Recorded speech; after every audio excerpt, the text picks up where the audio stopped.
Buenas, ¿cómo están? Antes de empezar debemos definir unos conceptos básicos. ¿Qué es una etnia? ¿Qué es una nación?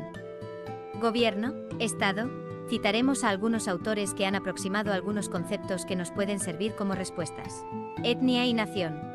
Primeramente, según la doctora María José Buxó Rey, catedrática de Antropología Cultural de la Universidad de Barcelona, se refiere a la etnia como un grupo humano que comparte una cultura y cuyos miembros están unidos por una consciencia de identidad común establecida históricamente. Sin embargo, hay personas que suelen confundir el término etnia con nación. El antropólogo argentino Miguel Alberto Bartolomé sostiene que la nación no sería más que una etnia que se asume políticamente en términos de una orientación conjunta hacia el cumplimiento de objetivos públicos. Por otra parte, personalidades como el español Antonio Pérez ha intentado trazar diferencias entre ambos. Por ejemplo, sostiene que la etnia tiene un origen mítico, mientras que la nación un origen histórico. Las etnias suelen ser más aisladas y ponen obstáculos a la innovación, mientras que las naciones son más amplias y susceptibles al cambio.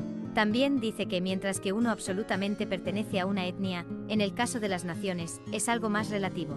Miguel Chase Sardi, antropólogo paraguayo, tras estas afirmaciones, sostiene que muchos científicos aceptan uno u otro concepto por conveniencia. Sin embargo, al preguntarle a líderes indígenas en Paraguay, estos se reconocían como una nación aparte, existiendo dentro de Paraguay, identificando etnia y nación como una misma cosa. Gobierno y Estado. Del mismo modo que etnia y nación, los términos de Estado y gobierno suelen confundirse entre sí. El concepto de Estado ha sido estudiado por un gran número de intelectuales a lo largo de los años, lo cual ya sería un tema para un vídeo de por sí. No obstante, el término Estado siempre se usó para definir dos sentidos: el Estado como sociedad política y/o estructura de poder.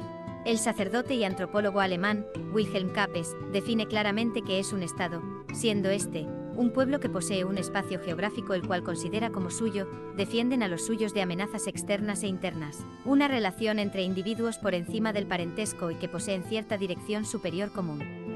Este último punto sería lo que se puede entender como gobierno. Un Estado puede adoptar diferentes formas de gobierno. Para Miguel Chase Sardi, no se ha encontrado una sociedad que sea totalmente anárquica, o sea, que no posea normas de control, desde el punto de vista de la estructura y organización social. Los guaraníes. Se conoce como guaraníes al grupo étnico de los amazónidos. Este término se refiere a que los orígenes de este grupo humano se remonta al territorio del Amazonas. Hace muchos años, por alguna razón que se desconoce, este grupo emigró hacia el sur, hacia lo que serían los territorios de Mato Grosso, en Brasil, en donde se dividieron en dos grupos. Uno de ellos fue al este y otro siguió al sur, entrando a la zona de Amambay, en Paraguay. Esta ola migratoria llegaría a ocupar el territorio de los lágidos, que eran pueblos de cultura paleolíticos. Así, los guaraníes, que manejaban ya el arte de la agricultura, fueron conquistando a los demás pueblos establecidos en la región oriental del Paraguay, desplazándolos, esclavizándolos y finalmente asimilándolos. Según el historiador Carlos von Oroch Benítez, los guaraníes estaban distribuidos en parcialidades con asentamientos geográficos bien definidos, generalmente divididos por ríos.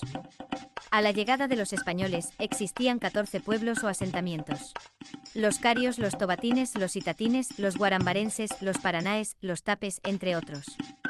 En la zona del Chaco había otras etnias conocidas como Myaguaycurúes, quienes eran nómades y se dedicaban a la caza y recolección, a diferencia de los guaraníes.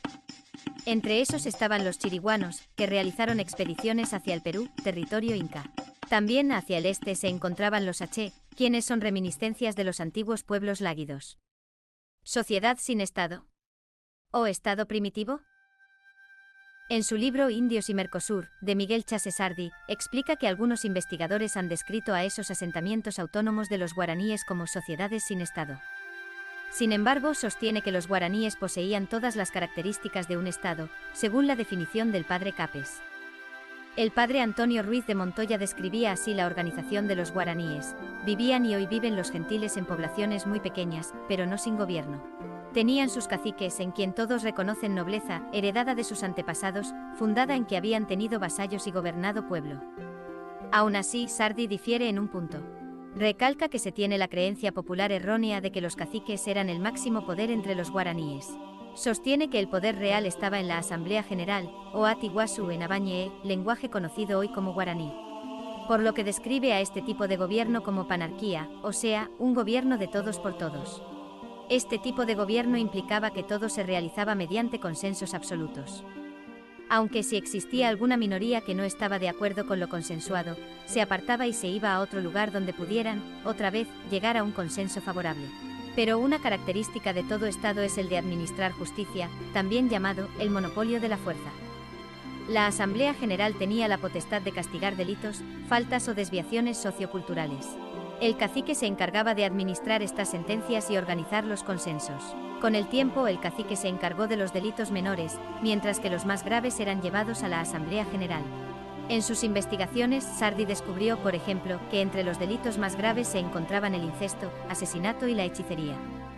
Las ejecuciones a los condenados debían ser llevadas a cabo por un familiar del mismo, así se evitaban las venganzas. Sardi concluye que de este modo, las sociedades calificadas de primitivas no podrían considerarse sociedades sin Estado, sean del tipo que fueren.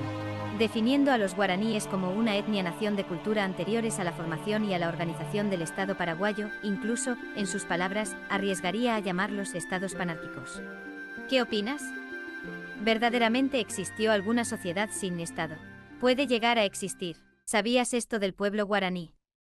No olvides dar me gusta y comentar alguna apreciación. Eso ha sido todo. Yo soy Doralba, nos vemos en la próxima.